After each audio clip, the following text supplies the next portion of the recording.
to get out here and help out additional units in case this guy went to foot and they had to set up perimeters. But right now, they're calling CHP to come in and help out on this as well with this pursuit. But now that it's coming back into Los Angeles proper, they'll more likely just keep a hold of it and stay check. Oh, man, a big lane change there over to the number 3 lane. Just whipped around those cars, and now he's going to push over to that number 3 now, through right between those 2 cars as we push up the hill, climbing the hill towards the Santa Susana Pass, back over to the number 1 lane.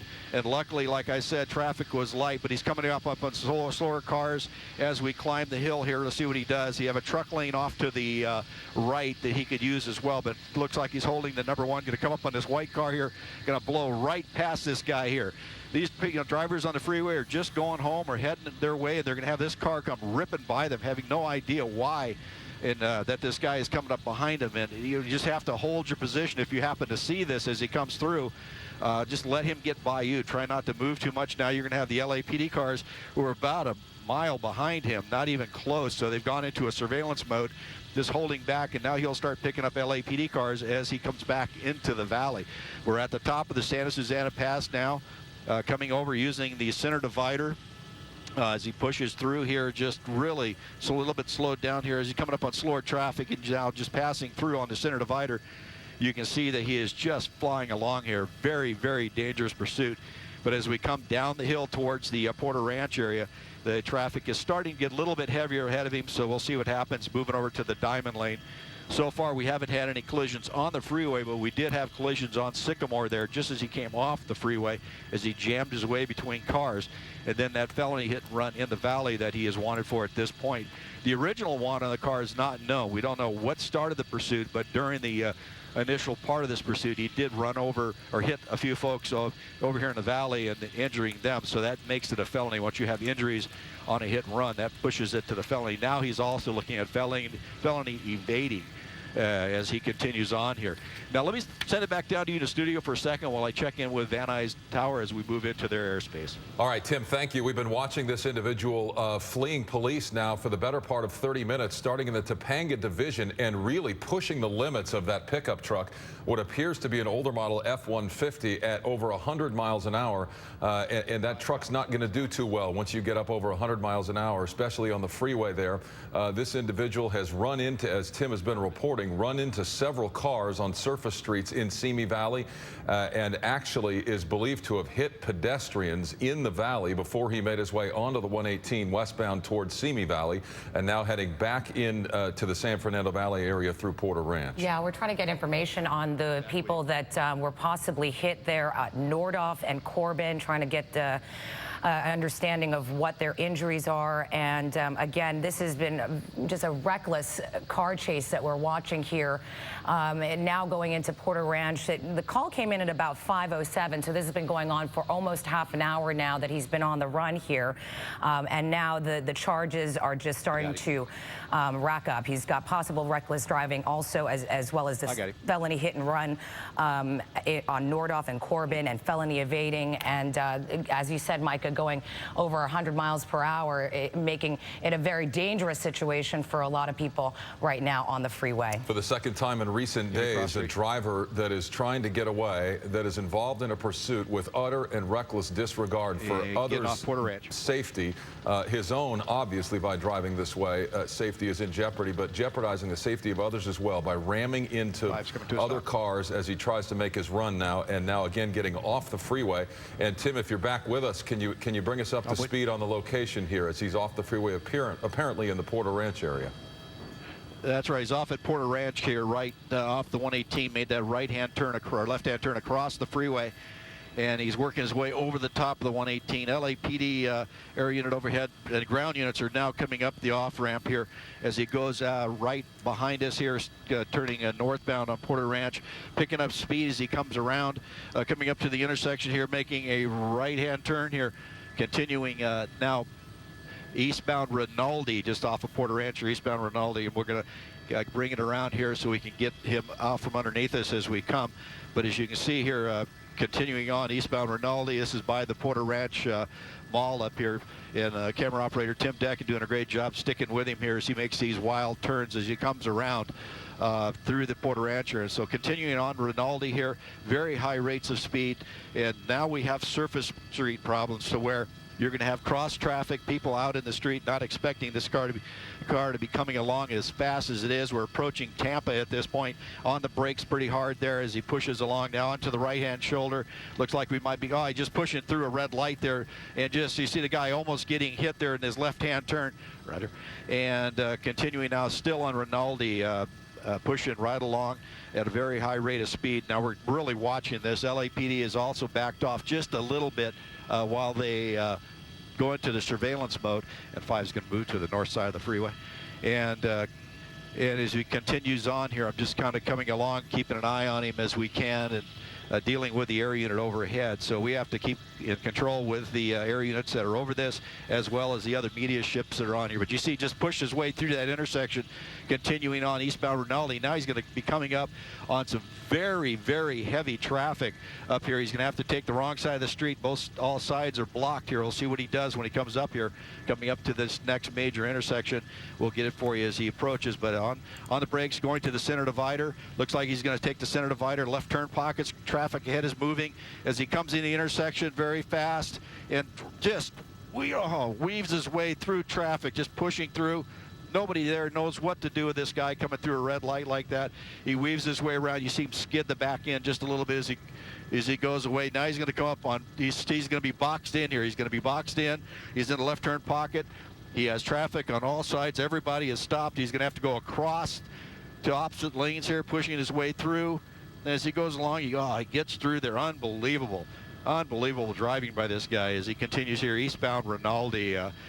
Through those intersections, people, like I said, drivers having no idea what's going on, but back on the gas here, picking up speed, and looks like we have some light traffic ahead here, so hopefully we won't have any cross traffic. That's what we kind of watch out for as we continue on these pursuits, is that cross traffic. Those poor people that have no idea this guy is coming and is going to blow that red light. Coming up on the next intersection, he has a red light. We got traffic coming, and it looks like he's going to be able to make it through, and there he makes it through, no problem.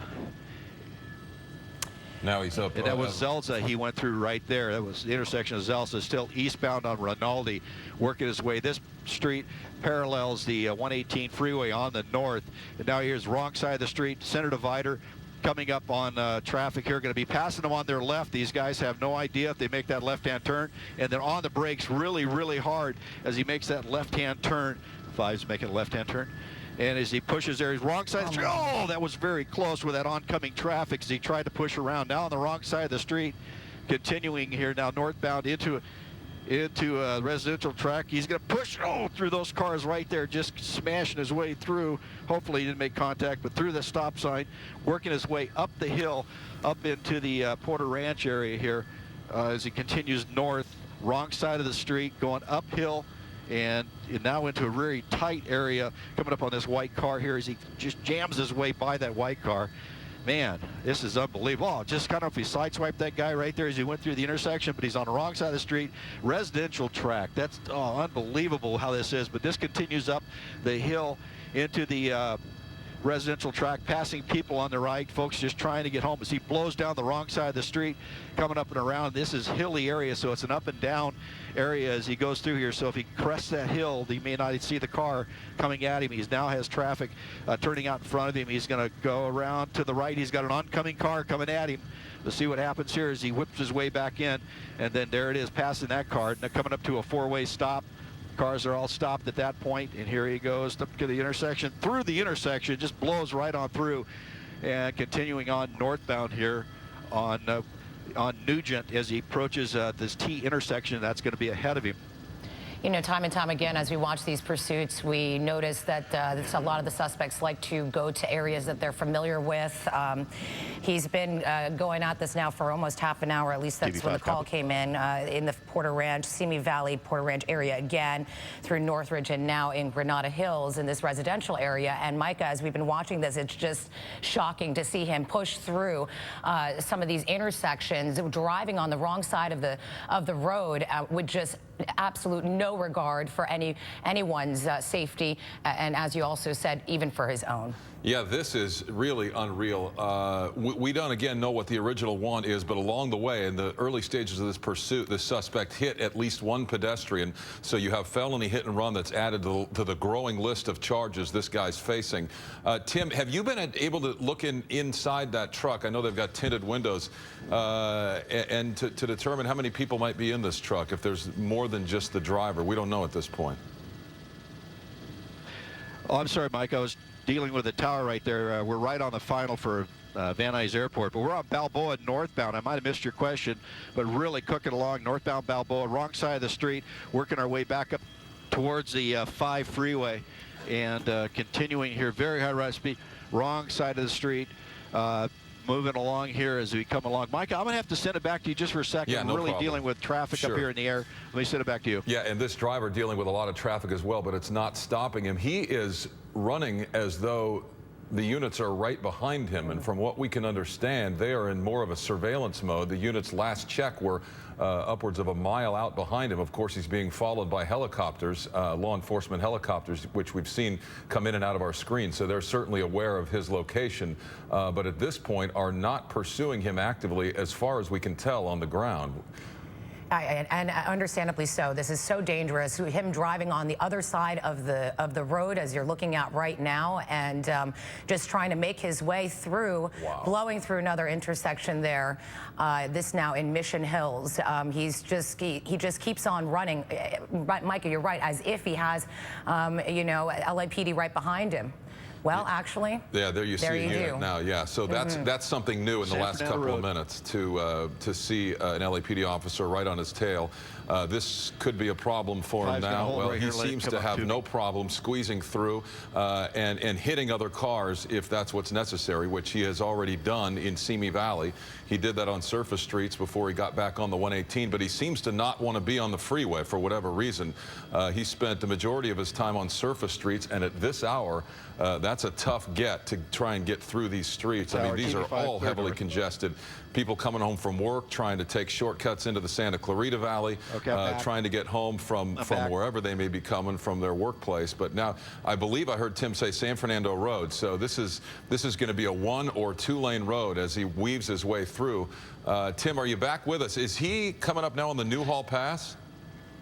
Yeah, that's right. He just went under the 5 freeway on San Fernando Road, northbound San Fernando Road, coming into the Newhall Pass, wrong side of the street, down the center divider, using everything he can now. This is, like you said, a 2-lane road. He's coming up to the intersection here. We'll see which way he goes here, straight through, and we'll see where he pops out on the other side. This kind of goes underneath. I don't know if this goes back up on the freeway or picks up the old Newhall Ranch Road, but we'll see. Yeah, he's it's the on old Sierra road. Highways. He punches underneath the freeways here. See where he pops out there. He pops out right there, and as he pushes away, looks like he's going to get back on the 5 freeway as he goes along here, passing traffic. And I'm looking out the trying to find him out the windows here as he comes along. Oh, that guy was 4, and continues up here northbound along the freeway, and just really pushing along here in the Newhall Pass. So let's see where he's going to come from here. Right now, we're just kind of pushing our. Okay, we're gonna have. I'm getting directions from everybody up here on the climb, but we're climbing up now to get into this as he pushes along. Michael, let me send it back to you just for a second. You got it, Tim. Thanks. And we're understanding now from LAPD that this individual is not actually responsible for the hit and run that we've been talking about. They believe that there's another suspect involved in that hit and run in the valley, but this individual still clearly facing a long list of charges. And we did see him, in fact, run into several other cars on the surface streets in Simi Valley once we were over this and on the air. So we know at the very least he's wanted for felony evading and colliding with other vehicles along the way. From what we understand now, this coming into our newsroom and from the scanners that we're getting this information that there are 2 male suspects in this car right now, 2 male Hispanics that are in this car right now. That's what we understand. Micah, I can't even believe how fast this guy is going right now, trying to just get away. It is incredible to see him try and just go at these speeds on the surface streets now on the freeway and just pushing his way through. It's got to be frightening for all those drivers that are driving near him and seeing him pass by, because it's just reckless. North of 100 miles an hour, and he's been really willing to go on the shoulder, and has been, and again now getting off the freeway at Newhall Avenue. Yep. And I would have to think this is off the 14 freeway. I know there's not a Newhall Avenue exit off the 5, and we're having a hard time with the location without Tim and the tight shot. But my guess is this is the 14 freeway. And Tim, maybe you can help me on that. Going back on the 5, from what I understand. Yeah, that was my fault there. He got into the interchange there, and I was trying to stay with him on the camera and watch the helicopters around me. He picked up the eastbound or northbound 14. He got off at Newhall and now got right back on. You saw him go up there as a park and ride that's up there. He couldn't go any further, so now he's back on the eastbound 14 freeway as he comes down the ramp here, just really pushing through traffic, and now over to the center divider lane. Now this is could be a very high speeds up in here. This is a wide open freeway, but there's a lot of commuters out here right now as we go along. It's been a real wild pursuit. When he gets into those interchanges, it's kind of hard to figure out where he's going to pop out, but Tim Deckett doing a great job staying with him on camera and then picking him back up here with the CHP down involved in this now. There is a CHP car behind him by about a quarter mile, and he's just sitting here on the center divider, really picking up speed as we climb the hill here coming into Santa Clarita area, and also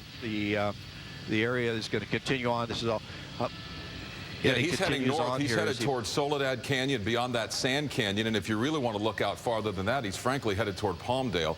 As you've mentioned, a lot of commuter traffic on that 14 northbound into Palmdale, into the Antelope Valley. But that's where this thing is headed. And he appears to want to continue northbound. He tried to get off the freeway at Newhall Avenue and jumped right back on.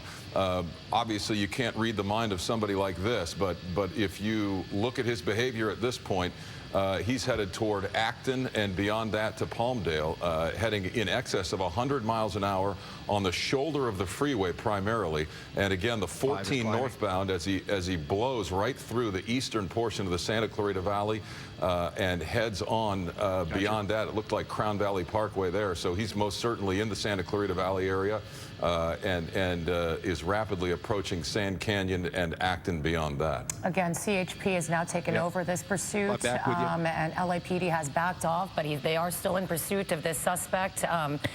And again, we just want to reiterate about the hit and run. That is another situation. It's not related to this pursuit, from what we understand. And Tim, what does it look like ahead for him? It looks like it's pretty wide open. Yeah, it is pretty wide open until we come up to Sand Canyon. As we make this bend that he's going through right now, the traffic is going to come to a stop as he comes back around to the right, and that Sand Canyon is the off-ramp there, and it generally backs up in this area every evening. But he's on, you can see the right shoulder here, and as he comes around this corner, he's going to start encountering really heavy traffic. Traffic is stopped all across all lanes to a point here, and we'll see what he does when he gets there. But yeah, he's really flying along here. Pushing his way along, using that right shoulder most of the time, sometimes the center divider, but man, he is just flying. And this is going to take us up here into Canyon Country, all the way up into Acton area. But the next major off-ramp he comes to is going to be the Sand Canyon off. And you see him just blowing down the right-hand shoulder here, just whipping along. CHP has got one unit behind him at about, I'd say, 300-400 yards, staying with the pursuit. LAPD is also trailing back behind about a mile back. LAPD has now 2 helicopters overhead. I'm sure the first helicopter might be dealing with a fuel issue, so they'll do the handoff of that. But he's coming up to the Sand Canyon off. You see right there, it's a gore point for the Sand Canyon off. We'll see if and it looks like he's going to continue northbound 14 underneath the Sand Canyon at this point as he goes along, and really high rates of speed, passing people on the right. And now he's joining traffic coming on. Luckily, there's nobody there coming on that ramp as he blows along using that right-hand shoulder. And as I look up ahead, Cher, it's pretty wide open. Traffic is pretty well spread out as we push along here. and he's just using that right-hand shoulder, and hopefully nobody sees a police car and then also, automatically pulls right like you should, because you're going to have this guy right on your rear bumper. But he's really pushing this pickup truck to its limits as we climb the hill here, heading up towards now the Acton area, using that right shoulder, excess of 100 miles an hour. I can tell you, I'm at 110 knots here in Sky 5, and I'm barely keeping up with him. So that's probably around 115, 120 miles an hour on the grounds. It's a very high-speed pursuit. CHP is now in the lead of it, along with LAPD helicopters overhead assisting CHP. Coming up to Soledad will be the next off, and he's coming up to that off ramp. We'll see what he does, moving back out into the lanes.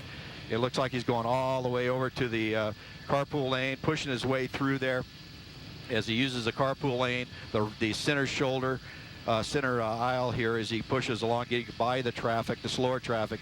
But it's pretty well spread out, so hopefully he won't be doing a lot of crazy driving here as he makes the lane changes, because we talked earlier, the pickup truck is not quite that stable with that light rear end, and if he really starts whipping it around, it could very easily spin out and go into other vehicles or the center divider or over the side.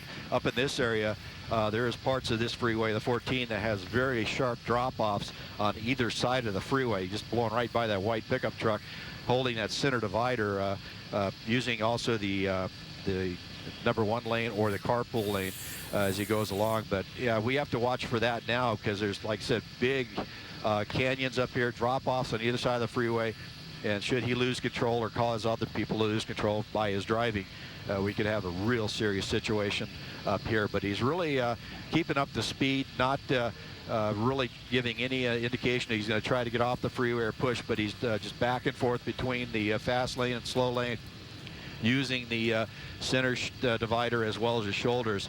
And as we continue on here up over the hill, this is going to start dropping us down into the Acton proper area, and LAPD up overhead. Now LA County Sheriff's helicopter is here as well, but they're staying off to the side monitoring, because now we're into their jurisdiction.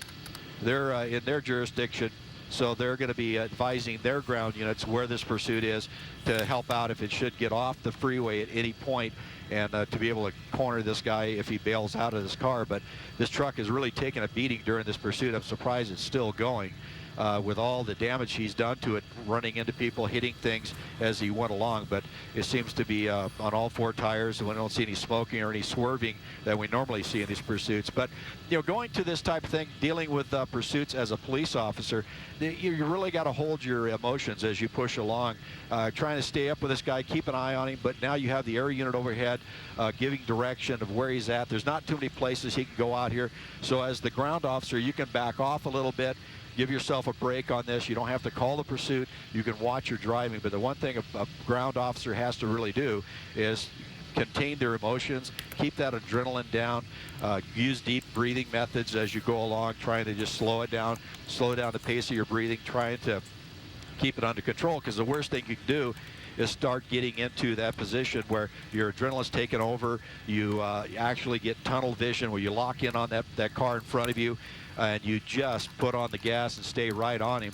when it really isn't necessary. But these officers are trained with these high-speed pursuits, especially CHP, to not get emotionally engaged in this pursuit, but stay aware of what's around them and to continue on the pursuit, but in a safe manner. And if it gets into a point where it just really gets out of hand, they'll go into that surveillance mode, as we've talked about before. But right now he's on the brakes, pushing up over the hill. He's starting to slow down. He's on the brakes for whatever reason.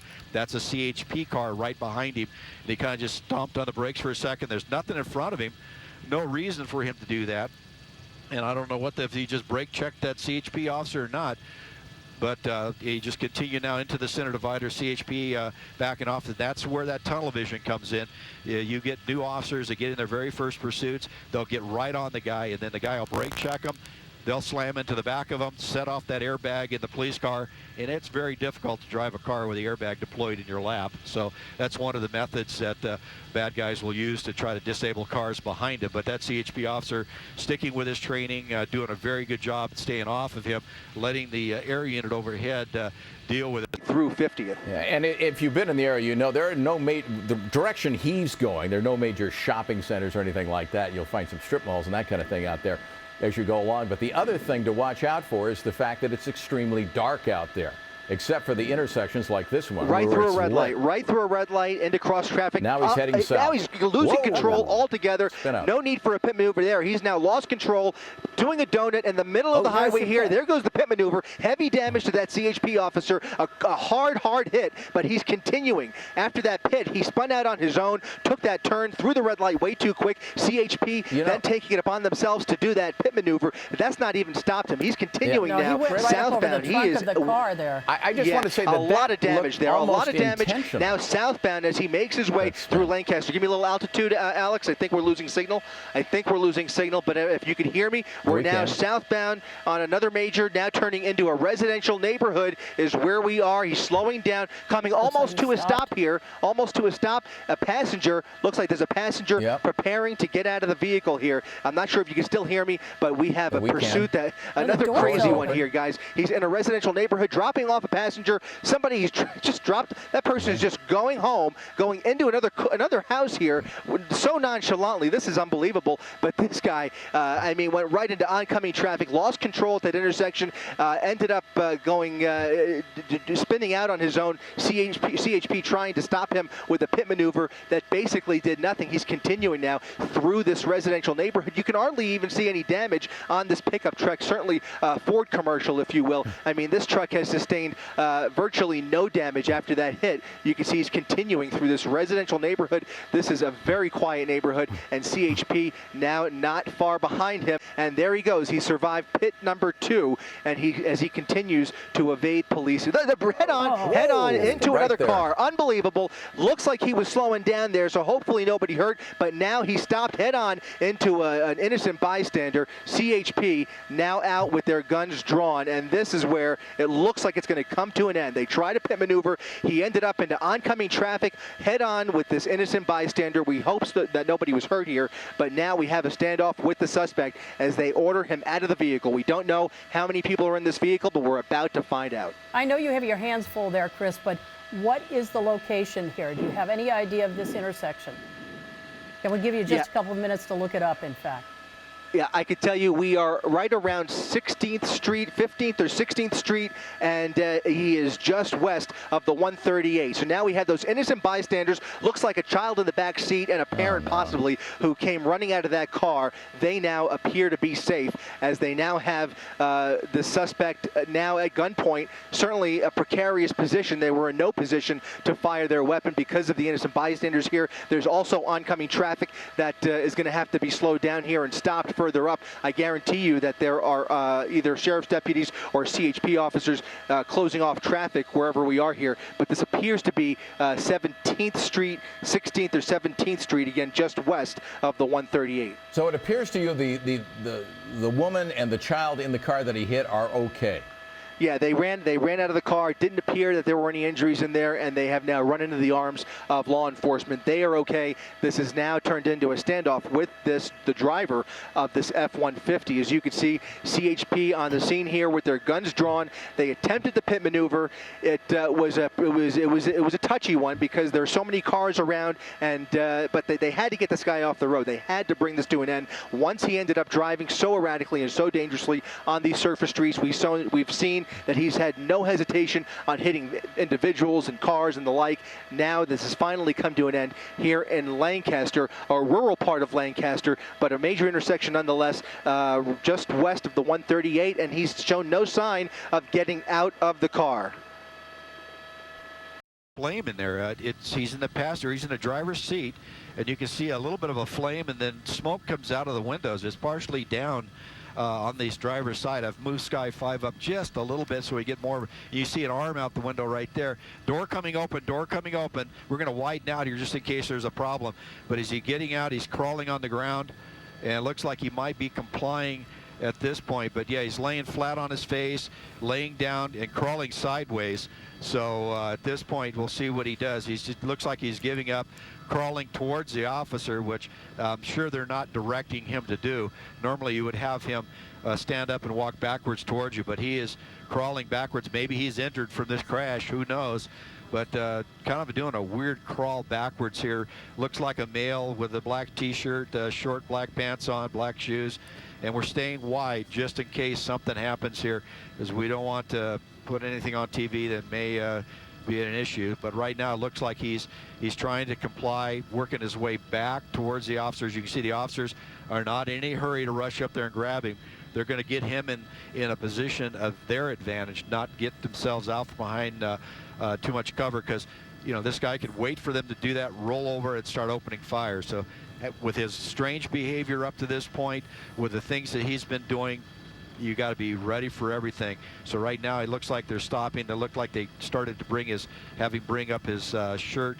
That's one of the things that they'll do to kind of look under the waistband, but I can kind of see a waistline there as he's walking now. There, canine coming up from behind there. You see the officer with the canine walking up behind the officers that are giving the direction, but he's crawling backwards, which is kind of good. He's complying. That's good for him, and that's the best thing he could be doing at this point. Once they get him back away from the car, then they'll have an arrest team go up and approach him and take control of him. And then once they get him in control and in custody, then a team will go up and clear that truck out. But right now I'm watching the officers. Okay, they're working up. Here comes the arrest team's walking up. His hands are out to the side. Take control of the hands, bring the hands to the back, putting on the handcuffs. Now you can see the officers are still kind of watching the car. So once they get this guy handcuffed, they'll pat him down, roll him over, check him, bring him up, take him back behind the police cars. And now you can see those other officers holding gun barrels onto that truck. Now as they're watching him there, we're going to watch now. There should be an arrest, or actually a team go up, a four-man team come up to clear that car to see what might be inside. But we'll watch to see what happened. They have them back by that SUV there, holding him right there, patting him down. Now they're going to ask him the questions, the same questions they asked the passenger: who's in the car, how many people are in there, things of that sort, to where they can try to get as much intel before they approach, because once again, they don't have to rush up there. They have him in custody. They don't want to get any officers hurt at this point, because they pretty much have it contained and ready to get shut down. But right now you can see them back there to the rear of that SUV, talking to the subject, trying to get him information from him on what's going on in that car. And now they'll start walking up. You see the one officer walking up back towards the other cars that are stopped. More than likely, that's going to be the supervisor who's directing the situation here. Now he's up there at the lead car waiting, and now you should be seeing a team move up on that car. Very sure. There goes a police dog going up in there to grab it. So we'll keep an eye on this and see exactly what happens at the end. So the police dog now by the car. A dramatic high-speed pursuit. This driver wanted for reckless driving in custody tonight. Both individuals in that truck in custody, and this pursuit